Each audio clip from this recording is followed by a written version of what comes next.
That breaking news happening on Detroit's east side. A search underway for a man who pointed a gun at police officers. An officer did fire one shot at the man, but he was not hit. Let's get right to Jermont Terry, who is there live on the scene. And Jermont, what can you tell us?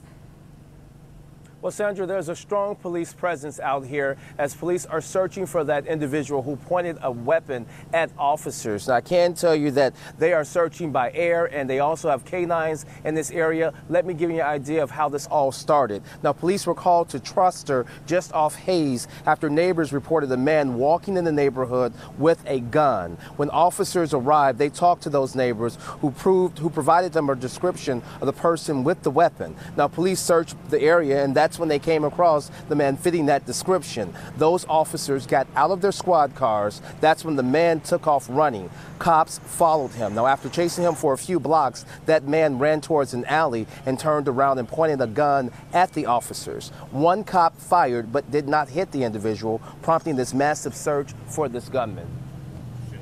The officer was doing his duty, and that's what we expect our officers to defend himself.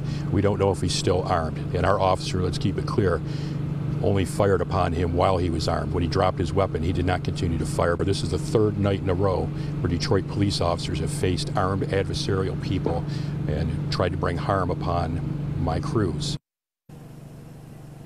And tonight, police have somewhat of a vague description of who they're looking for, but we're going to provide it to you. He's a black man standing about 5 feet tall, and now officers spotted him wearing a black long sleeve sweatshirt, and the distinctive factor, he had on red pants. Now, we should point out this individual dropped his weapon once that officer fired towards him, but tonight Detroit police cannot say with certainty whether or not this individual still has another weapon on him, and that's why they're actively searching in this area to make sure that they find him tonight. That's the very latest. Reporting with breaking news, I'm Jermont Terry. Back to you. Yeah, and Jermont, we see a lot of police officers there behind you. How many blocks do they have blocked off right now? Do you know?